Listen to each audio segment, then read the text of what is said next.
They say every old house keeps a secret, but this one had something worse, a clock that refused to die. It stood in the middle of the living room, silent during the day. But when the clock struck 3 a.m., the sound would echo through the house, and someone, or something, would always answer.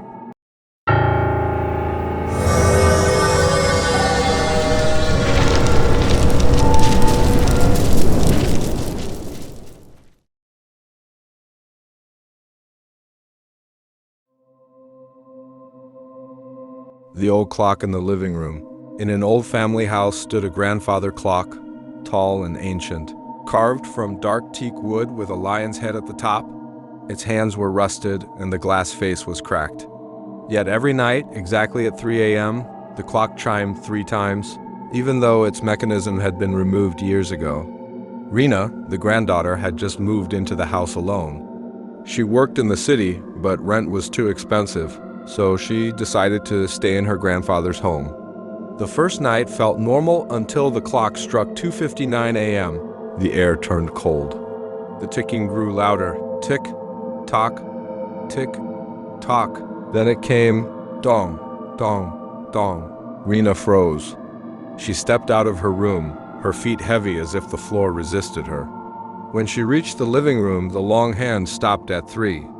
In the cracked glass of the clock, she saw a shadow standing behind her. But when she turned around, nothing. She looked back at the clock. The shadow smiled. Too wide, too human, and yet not.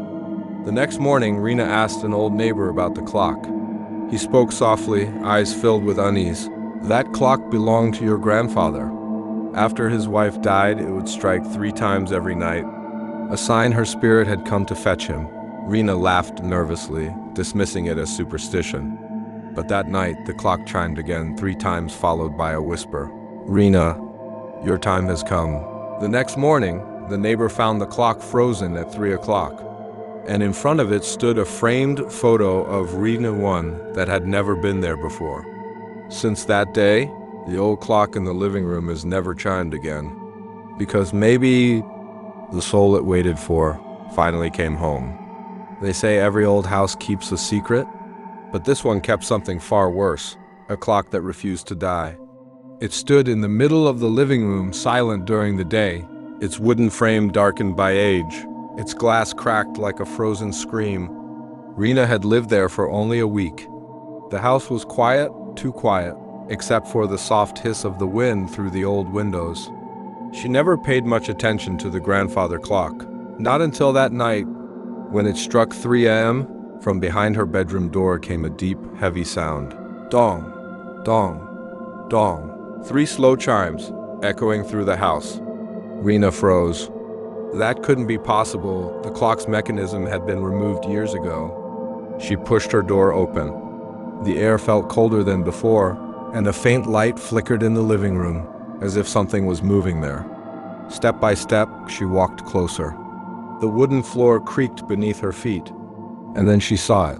The clock's long hand had stopped at 3, but in the cracked glass, she saw a reflection, a shadow of someone standing right behind her. She turned around. Nothing. But when she looked back at the clock, the shadow was still there, and this time, it smiled. A smile too wide, too human, and yet not at all. Rena took a trembling step back, her heart pounding in her chest. Then, from inside the clock came a whisper, soft, breathy, and close. You finally came back home? The light above flickered 3 times, then went out completely. In the darkness, the ticking started again. Tick-tock, tick-tock, faster, louder, until the sound filled every corner of the house. Rena ran back to her room, slammed the door shut, and covered her ears. But the ticking didn't stop. It grew louder, closer, until exactly 3:03 a.m., when everything suddenly went silent. The next morning, the neighbors found the clock still standing in the living room, its hands frozen at 3 o'clock. And inside the cracked glass was a photo of Rena, smiling the same wide, unnatural smile.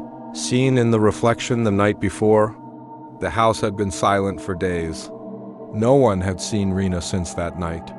Only the faint echo of ticking lingered in the air, a sound that seemed to come from inside the walls. One evening, the old neighbor, Mr. Gaird, decided to check the house. He had known Rena's grandfather well, and he knew the clock's dark story better than anyone. As he entered, dust filled the air, and the smell of old wood and rusted metal greeted him. The clock stood exactly where it always had, towering in the center of the living room, its glass cracked, its hands still frozen at 3 o'clock. Mr. Gaird approached slowly. He could swear he heard whispering from behind the clock. A man's voice, deep, sad, and trembling. "She shouldn't have come back." The old man froze. "Who's there?" he called, but only the echo of his own voice answered.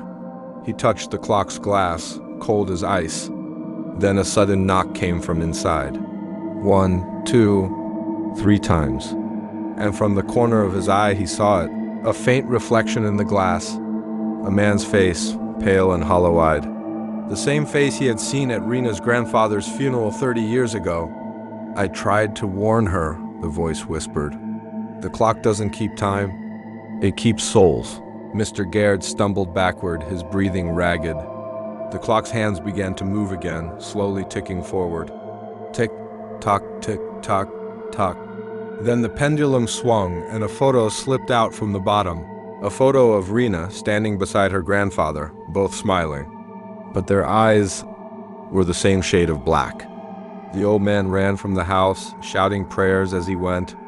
Behind him, the chime echoed through the empty halls. Dong, dong, dong.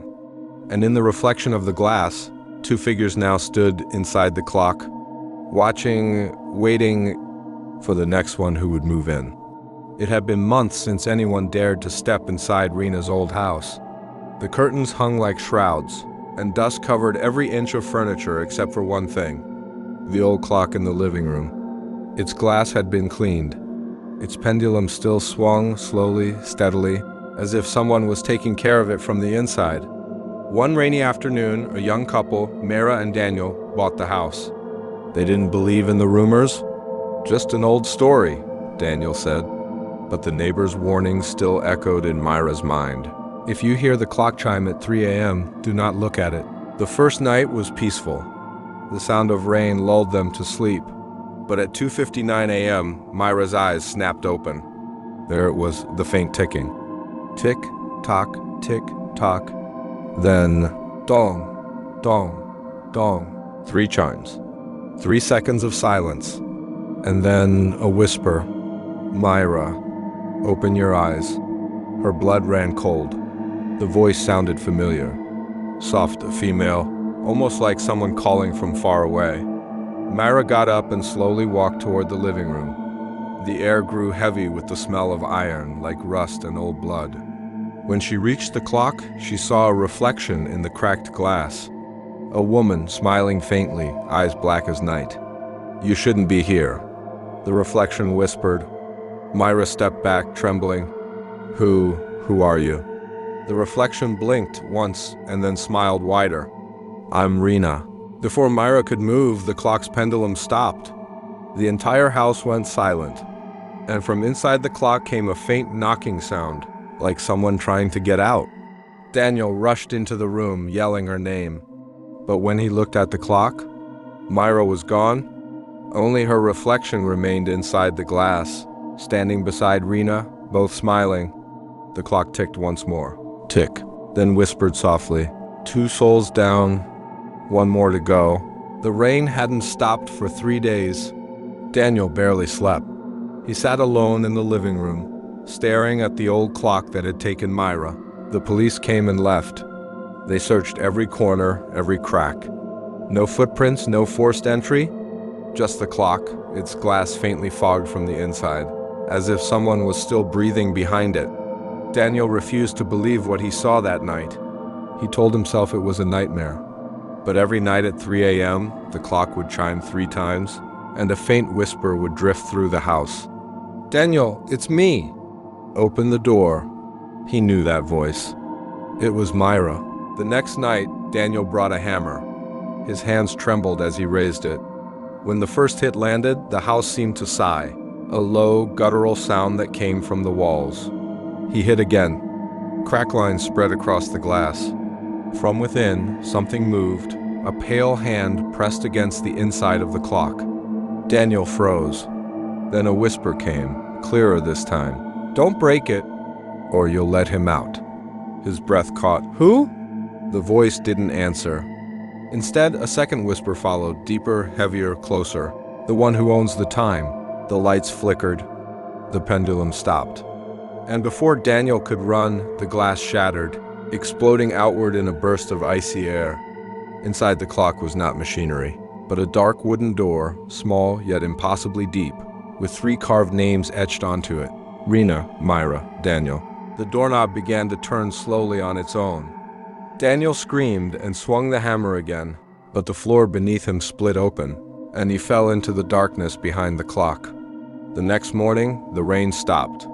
The house was silent once more, and in the reflection of the clock's glass, 3 faces were now visible inside, each one smiling, each one watching. And beneath the clock, carved into the wood, a 4th name slowly appeared: Mr. Gaird. The old house had fallen completely silent, but the clock never stopped ticking.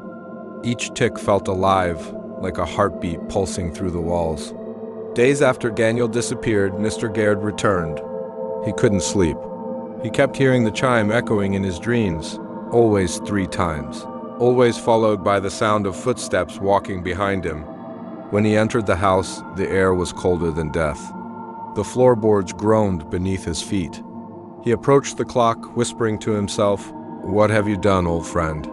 He saw the 3 faces inside the glass, Rena, Myra, and Daniel, all smiling faintly, but their eyes moved.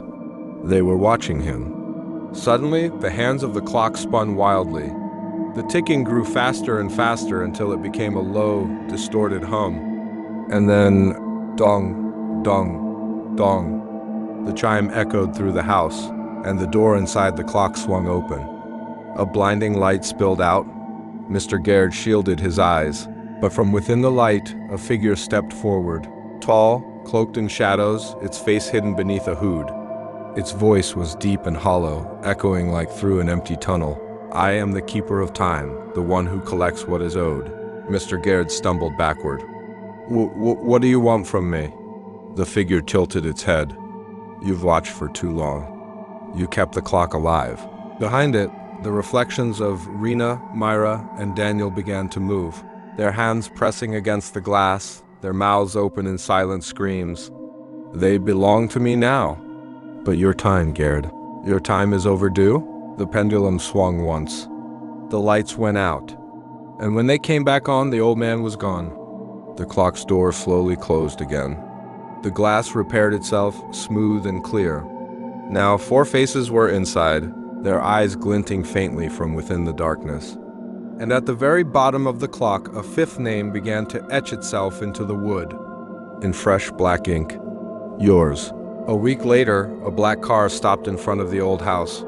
From it stepped Detective Harris, a man known for solving the strangest disappearances, but none like this.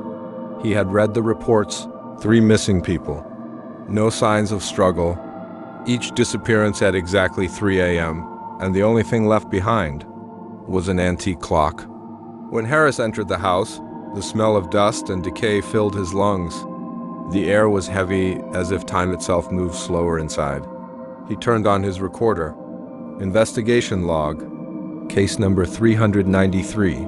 Suspected object, grandfather clock. Possible paranormal connection. The ticking started almost immediately. Soft, steady, familiar. Tick, tock, tick, tock. The detective moved closer. In the reflection of the clock's glass, he saw 4 faces staring back: a young woman, another woman, a man, and an old man. Their eyes seemed to follow him. He lifted his phone and took a picture, but when he checked the screen, the photo showed 5 faces. The 5th was his own. Suddenly, the clock chimed. Dong, dong, dong. The sound made the floor tremble. The air grew colder, and whispers filled the room, overlapping voices, desperate and broken. "Help us, please. He's watching. Don't let it strike again." Harris stepped back, clutching his crucifix. "What are you?" he shouted. From inside the clock, a shadow moved, tall, skeletal, with eyes that burned like dying embers. "You cannot stop what does not live," it said. "Time does not end. It only takes." The pendulum stopped swinging. Everything froze. Not just the clock, but the air, the dust, even Harris himself. The second hand on his wristwatch stopped at 3 a.m., and as he tried to move, he saw his reflection slowly fade from the glass. Then another appeared in his place. When the morning sun broke through the window, the house was quiet again. But now, inside the clock, 5 faces stared out, motionless, waiting. And in the faint ticking that filled the air, a new whisper could be heard, calm, steady, and eerily human. Investigation complete. Decades before Rena was born, long before the house was built, there was a man named Elias Varron, a master clockmaker. He was known for creating timepieces so precise. They were said to beat in rhythm with the human heart, but Elias had one obsession: to stop time itself. His wife had fallen gravely ill, and no medicine could save her. So he built his masterpiece, a towering clock made from black teak and gold, powered not by gears or springs, but by a human soul. On the night she died, Elias performed a forbidden ritual. He whispered to the clock, "Take my time and give it to her." And the clock obeyed. His wife awoke for a moment, but her eyes were wrong, black and hollow, filled with something that wasn't love. Moments later, the pendulum froze. The house burned, and Elias Varron vanished. Years later, the clock was found among the ruins, its wood untouched by fire, its pendulum swinging as if nothing had happened. It was sold, passed down, and forgotten, until it reached Rena's grandfather. He thought it was just an antique. He didn't know the curse that came with it, the curse of the keeper of time. Because Elias never truly died, his soul merged with the machine, and with every new owner, the clock demanded more lives to feed its ticking heart. Present day. Inside the house, the clock stands quietly once again. 5 faces now rest within its glass, frozen, silent. And as the pendulum begins to move, a faint shadow takes form inside. A man in a craftsman's apron, his face hidden, his eyes glowing faintly gold. He whispers, "The cycle begins again." And as the chime echoes for the first time in years, somewhere far away, a woman browsing antiques online pauses on a photo of a beautiful old clock for sale. She clicks buy. The old clock had found a new home. It now stood proudly in the living room of Lena, a young woman who loved antique things and quiet houses. She bought it online from a private seller. Number history, no paperwork, just a short note. Keep it wound. Never open the glass at 3 a.m. At first it seemed harmless. The clock ticked smoothly, its pendulum swinging like a heartbeat in rhythm with her own. But after a few days, Lena noticed something strange. Every night at exactly 3 a.m., the clock would begin to tick backward. At first she thought it was broken, until she realized that everything around her reversed with it. The dripping tap in the kitchen undripped. A broken cup on the table reformed. Her reflection in the window smiled before she did. And then came the whisper. Soft, calm, familiar. "You've brought me home again." Lena froze. "Who's there?" No answer. Just ticking backward, faster, louder.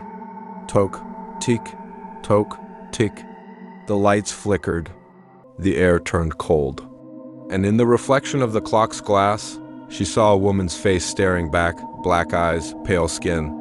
"Rena," the reflection said. "You shouldn't have opened the clock." "But I didn't," Lena began. And then she noticed it. The glass door of the clock was open, just slightly. The pendulum stopped. The room fell silent, and a hand, thin, white, trembling, reached out from inside the clock. Lena stumbled back as whispers filled the air, layered voices calling her name in unison. "Lena, Lena, give us your time." She screamed and tried to run, but her body slowed. Like she was moving through thick syrup, the world around her froze. The second hand of the clock turned one last time, and then everything reversed. The sun outside rose backward. Birds flew in reverse arcs across the sky. And where Lena stood moments ago, There was now only the clock, ticking normally again, its reflection showing 6 faces inside the glass. At the bottom, a new name had appeared, Lena. It started small. Street clocks began showing the wrong time. Phones reset to midnight every night. People swore they saw the same hour repeat twice. But it was only the beginning. In the center of the city, inside a small apartment, the old clock stood quietly, ticking as if nothing had changed. Its new owner, Lena, was gone. Yet her neighbors still heard her footsteps upstairs every night at 3 a.m. One evening, a man named Dr. Rowan Hale, a historian of lost inventions, received an anonymous letter. No sender, no signature, only a photo of the same clock Elias Varron once built, and a line of text written in faded ink. If it ticks again, time will end itself. Driven by curiosity and fear, Rowan traced the origins of the clock. He uncovered something terrifying. Elias Varron hadn't just made one clock. He had made 12, each one connected, each one feeding on the moments people lost, their hours, their years, their lives. And when one clock stopped, the next would begin. That night, Rowan visited Lena's apartment. He found it abandoned, except for the ticking that echoed through the walls. The sound wasn't just coming from one place. It was everywhere. He approached the clock slowly. The glass shimmered faintly, revealing 6 faces staring from the inside, their mouths moving silently. Rowan pressed his hand against the glass, and suddenly, time shattered. The world around him froze. Raindrops hung mid-air. Cars stopped in motion, and through the silence came a voice, deep, ancient, endless. "You've come to fix time, haven't you?" Rowan turned.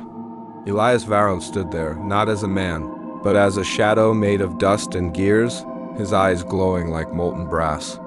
"You can't fix what was never broken," Elias said. "Time doesn't flow. It feeds." Behind him, the city began to flicker, seconds looping, moments replaying, people laughing and dying in the same breath. The keeper of time had awakened, and this time, the whole world was his clock. That's the end of tonight's story. I hope you all enjoyed it, and maybe felt a little chill down your spine. See you in the next story, if time still allows us.